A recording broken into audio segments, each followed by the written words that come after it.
Gitu. Kalau dari kacamata Mas Adi, apa yang bisa dibaca dari pertemuan yang terkesan mendadak ini?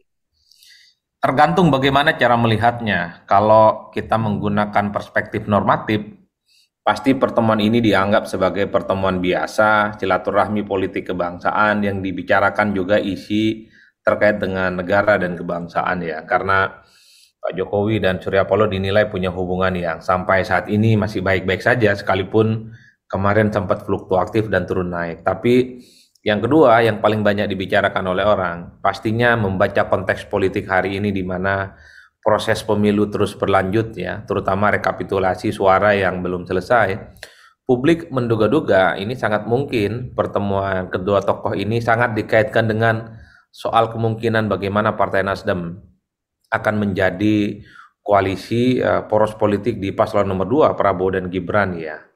Karena sekalipun hasil quick count itu bukan hasil resmi dari KPU, tapi publik seakan-akan sudah meyakini bahwa yang jadi presiden terpilih di 2024 ini adalah Prabowo dan Gibran. Dalam konteks itulah kemudian sebenarnya pertemuan Jokowi dan Surya Paloh yang dinilai cukup mendadak ini sebagai upaya bagaimana mungkin ya sebagai bagian berbicara tentang soal komposisi politik di masa yang akan datang.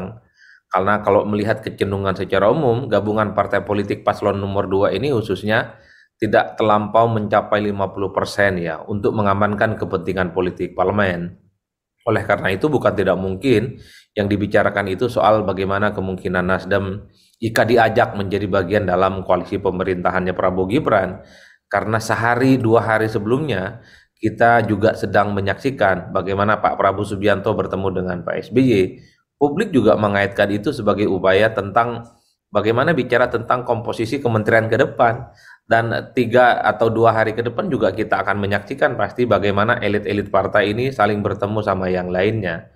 Apalagi misalnya Prabowo Subianto ini kan memiliki satu madhab politik yang ingin merangkul semua kalangan, ingin merangkul semua kelompok, ingin merangkul kekuatan-kekuatan politik yang ada. Itulah yang kemudian ditafsirkan setiap pertemuan elit, setiap pertemuan ketua umum partai dengan presiden misalnya ataupun dengan Prabowo Subianto itu pasti dikaitkan dengan bagaimana menyusun komposisi politik di masa yang akan datang. Jadi bicaranya sudah di situ sebenarnya sambil menunggu keputusan resmi dari KPU yang akan segera mengumumkan siapa presiden definitif, presiden rakyat Indonesia yang terpilih. Ya, kalau sesuai dengan quick count ya saya kira memang Pak Prabowo Subianto dan Gibran Rakebuming Raka. Jadi bagi kita kalau kita membaca konteks sepertinya ini soal bagaimana kemungkinan Nasdem menjalin hubungan politik, soal kemungkinan bergabung dengan Prabowo Subianto, menjadi bagian dari koalisinya Prabowo Subianto dan Gibran Rakabuming Raka. Ya itulah politik kita. Hmm.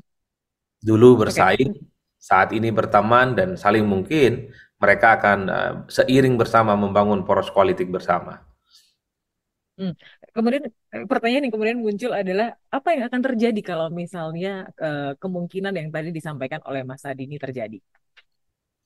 Karena secara umum memang mazhab politik di Indonesia itu mazhab politik gotong royong, mazhab politik akomodatif.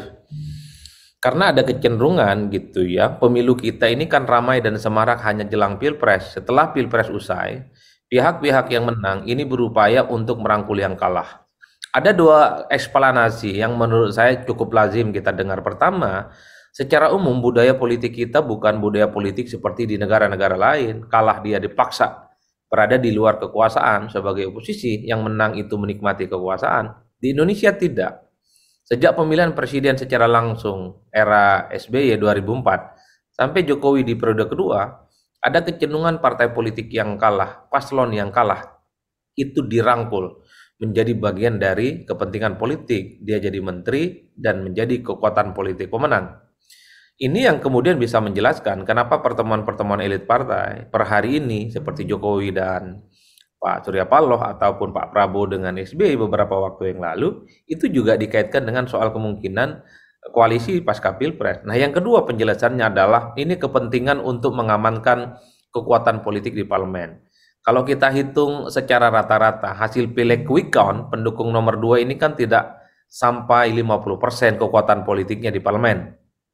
Oleh karena itu, sebagai presiden terpilih Prabowo Subianto dan Gibran pastinya berpikir bagaimana semua keinginan politiknya, semua kebijakan-kebijakan politiknya nanti tidak mendapatkan penolakan, nanti tidak mendapatkan gangguan, nanti tidak mendapatkan resistensi di parlemen.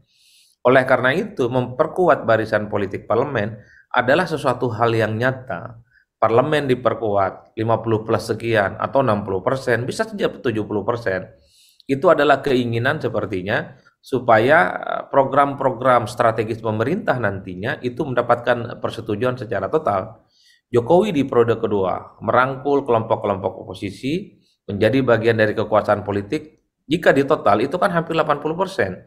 Ini yang sepertinya bisa menjelaskan kenapa semua proyek strategis Pak Jokowi kan mendapatkan dukungan cukup luar biasa. Saya menduga Prabowo dan Gibran akan melakukan hal yang sama, di mana parlemen itu juga diperkuat dengan merangkul pihak-pihak yang kalah. Dalam sistem presidensialisme multipartai ekstrim seperti di Indonesia, ada kecenderungan apa yang disebut dengan minority presiden, di mana presiden terpilih, sekalipun dipilih secara langsung oleh rakyat, parlemennya lemah. Dia tidak mendapatkan dukungan secara signifikan. Oleh karena itu, supaya parlemen tidak merongrong, supaya parlemen ini tidak menyandera presiden, salah satunya adalah supaya partai-partai politik yang kalah ini dirangkul menjadi bagian dari kekuasaan politik yang ada. Konsesi kekuasaan, sharing power, bagi-bagi jatah menteri, bagian dari mengonsolidasi kekuatan politik. Saya menduga dan cukup yakin bahwa Prabowo dan Gibran ke depan tentu tidak mau semua kebijakan politik strategisnya itu diganggu oleh kawan-kawan DPR. Ini yang sepertinya sedang dibangun betul. Nah. Oke, kalau kita lihat pertemuan malam hari ini, apakah bisa dibilang ini sebagai lampu hijau? Kemudian kira-kira jangka waktunya akankah segera begitu diumumkan, Mas Adi? Kalau kecenderungan itu mungkin nanti akan nunggu setelah keputusan resmi KPU yang akan mengumumkan siapa capres dan cawapres secara terpilih. Karena kalau tanpa itu semua agak rumit sebenarnya. Pasca pengumuman KPU soal siapa capres definitif yang publik menduga pastinya Prabowo Subianto dan Gibran, pasti orang sudah bicara tentang komposisi-komposisi kabinet. Soal partai politik mana yang akan bergabung, terutama di kubu 1 dan di kubu 3. Kalau pengumumannya tidak mungkin akan segera, tapi minimal batu patah, komunikasi politiknya sudah mulai dibangun. Karena kan membangun koalisi politik ini kan tidak bisa hanya terjadi dalam satu malam, tidak bisa terjadi hanya dalam waktu yang cukup sekejap. Pasti ada bangunan-bangunan komunikasi yang dilakukan secara simultan, termasuk dengan intra koalisional pemerintahannya Prabowo. Prabowo juga pasti membangun bagaimana sistem politik dan komposisi menterinya ini ya bisa menguntungkan dan bisa membuat nyaman partai-partai politik pendukungnya. Oleh karena itu, ini yang saya sebut, ini kan sebagai komunikasi awal soal bagaimana kemungkinan Nasdem akan menjadi bagian dari koalisi pemerintah nanti. Sedang merajut, sedang menyusun tentang komposisi kabinet di masa yang akan datang. Tentu jangan sampai partai politik yang kalah pemilu ini merusak harmoni ya hubungan politiknya dengan partai politik pendukungnya Pak Prabowo dan Gibran, karena mendatangkan Nasdem yang notabene-nya pendukung Amin yang mengusung perubahan bukan tidak mungkin ini akan menimbulkan gejolak di internal koalisinya Prabowo.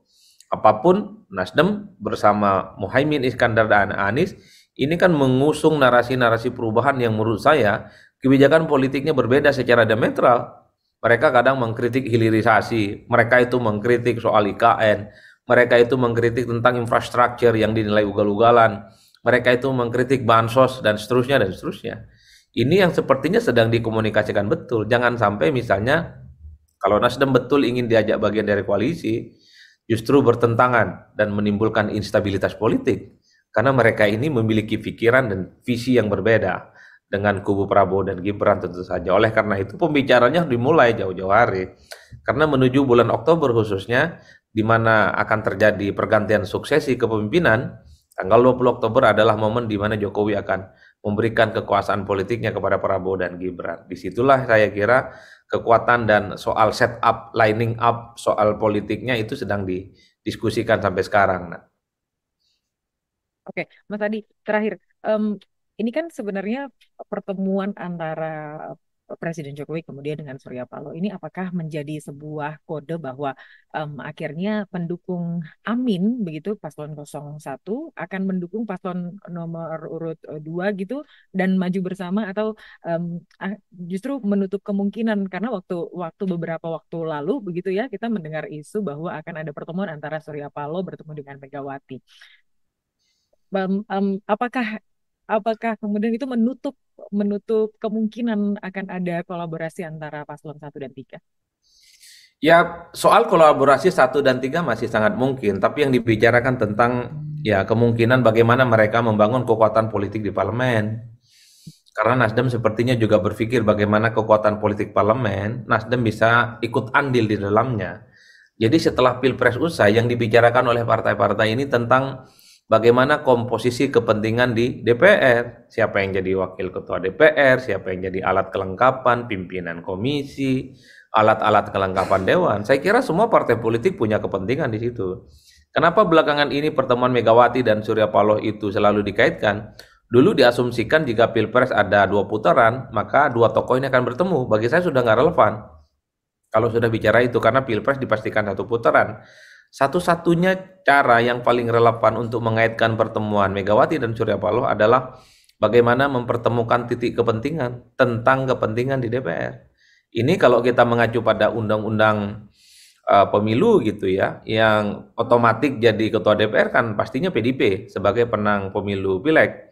Tapi kan siapa yang jadi ketua DPR, siapa yang menjadi pimpinan-pimpinan komisi, yang menjadi pimpinan-pimpinan alat kelengkapan dewan, tentu partai-partai politik yang kalah pemilu berpikir. Pastinya mereka ingin membangun komunikasi politik dengan PDIP yang suaranya paling banyak.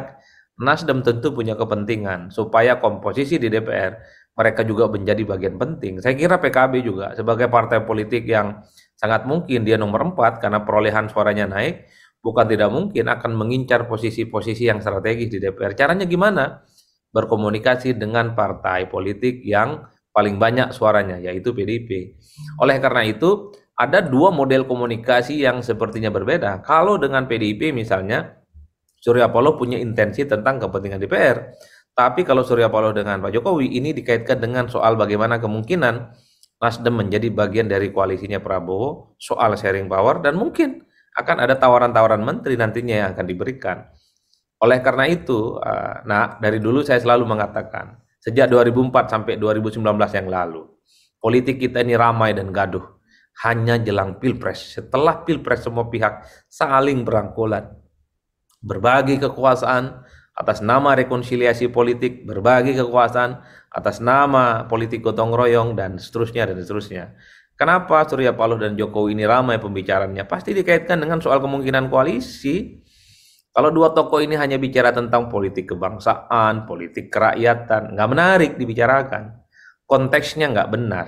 Kalau saat ini konteksnya adalah konteks Pilpres, di mana orang akan mengaitkan semua pembicaraan elit adalah bagaimana soal konsolidasi politik pasca Pilpres, sharing power, jabatan menteri, dan konsesi-konsesi politik yang lain tentu untuk mengamankan program-program strategis pemerintah ke depan. Oke, baik. Terima kasih Adi Prayitno, Direktur Eksekutif Parameter Politik Indonesia sudah bergabung bersama kami di Liputan 6 SCTV. Kami masih terus menunggu sebenarnya apakah agenda yang dibicarakan oleh masing-masing Pak Surya Paloh maupun Presiden Jokowi. Agenda apakah malam hari ini kita masih menunggu dari tim dari pihak Partai Nasdem maupun dari Istana Kepresidenan. Saya Yulna Fratel pamit undur diri. Terima kasih. Sampai jumpa.